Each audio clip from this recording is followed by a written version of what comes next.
नमस्कार, आप देख रहे हैं आईसी पब्लिक प्लेटफॉर्म और मैं हूं इंद्रजीत वसिया।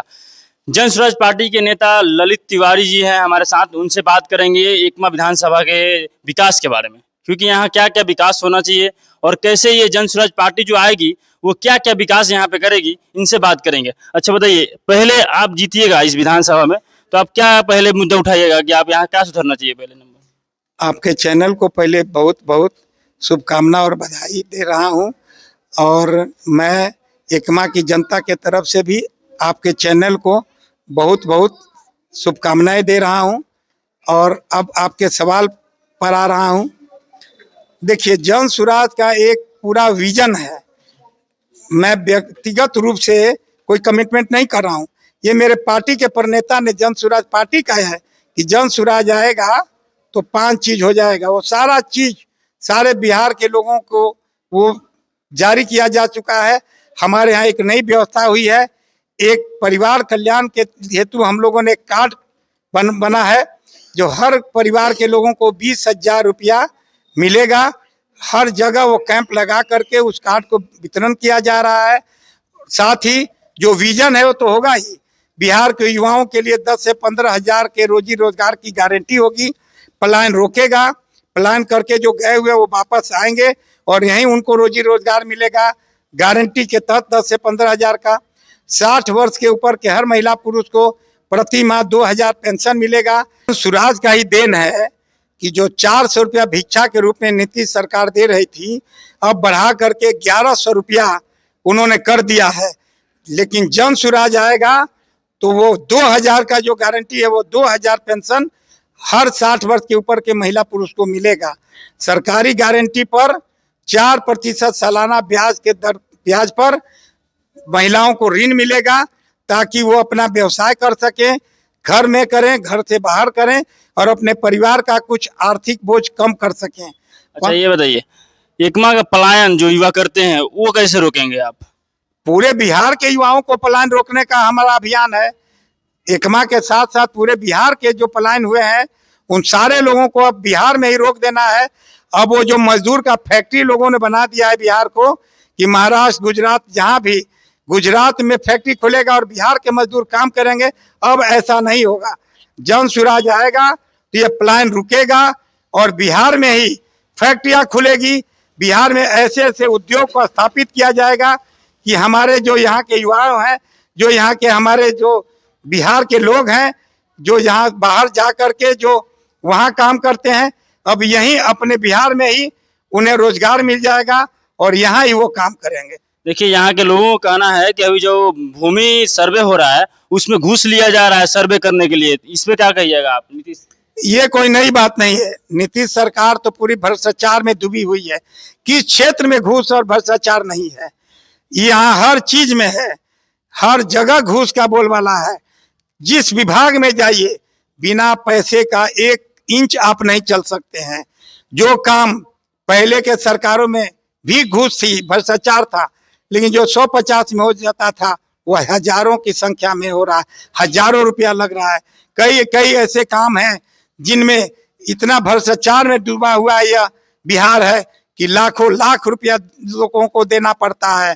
ये तो माने एकमा की बात नहीं है, ये तो सर्वे में, अन्य कई और क्षेत्रों में, राशन कार्ड हो या अंचल कार्यालय हो, ब्लॉक कार्यालय हो, प्रशासन, थाना, जिला, जो भी जहाँ हो, जिसको बहती गंगा में अगर हाथ लगाना है, डूबना है और नहाना है, वो पूरी तरह से लोग भ्रष्टाचार में अपना डुबकी लगा रहे हैं। जिसकी जितनी शक्ति है उतना उगाही कर रहे हैं। बालू माफिया, शराब माफिया, कहाँ कहाँ किस क्षेत्र में कहिएगा, हर क्षेत्र में उगाही हो रहा है और ये पूरा बिहार भ्रष्टाचार में डूबा हुआ है। और यही अभियान है जन स्वराज का कि इसको समाप्त करना है और एक सुंदर बिहार, एक साफ सुथरा बिहार की परिकल्पना जो जन स्वराज हमारे प्रणेता प्रशांत जी ने किया है, वैसा बिहार हम जनता को देंगे। अच्छा, शराबबंदी बिहार में लागू है, लेकिन शराबबंदी आपको देखने से कितना लागू है? आप मेरे हिसाब से कौन कहे, पूरी बिहार की जनता जान रही है कि शराबबंदी है ही नहीं।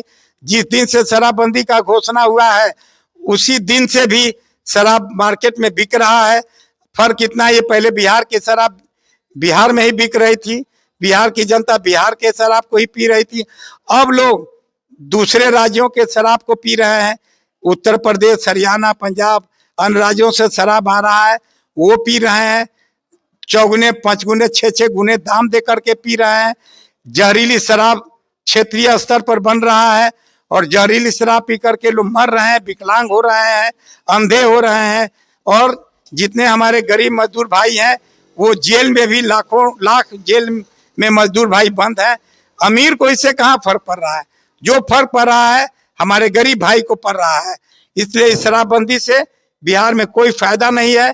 10,000 करोड़ से भी ऊपर का राजस्व का क्षति हो रहा है और बिहार बद से बदतर स्थिति में जा रहा है। देश के राज्यों में जितने भी राज्य हैं उनमें सबसे गरीब राज्य की गिनती बिहार की हो रही है। सबसे नीचे पायदान पर बिहार खड़ा है। इतनी गरीबी का दंश झेल रहा है। अन्य प्रदेशों की अपेक्षा बिहार काफी बुरी स्थिति में है। अभी बिहार में 71,000 करोड़ का जो घोटाला हुआ है, इसमें किसका हाथ होगा बड़ा? जाहिर है कि छोटे मोटे तो इसमें मछली होगी नहीं। जो भी होगा सो बड़ी व्हेल मछलियां होंगी। बड़ी बड़ी मछलियां होती जो छोटी मछलियों को निगलती है। ऐसे ऐसे माने लोग होंगे, ऊंचे पदाधिकारी होंगे, ऊंचे नहीं उच्चतर स्तर पर जो बैठे होंगे उस तरह की पदाधिकारी की सम्मिलिता होगी। बड़े बड़े पदों पर जो राजनीतिक लोग बैठे हुए हैं, बड़े बड़े पदों पर जो विभागीय अफसर और पॉलिटिशियन बैठे हुए हैं, उनकी इसमें इन्वॉल्व, उसमें उनकी भागीदारी, ये तो पूरा बिहार समझ रहा है। कोई भी घोटाला छोटे स्तर पर नहीं होता है, उसमें ऊपर के लोगों का आशीर्वाद प्राप्त होता है।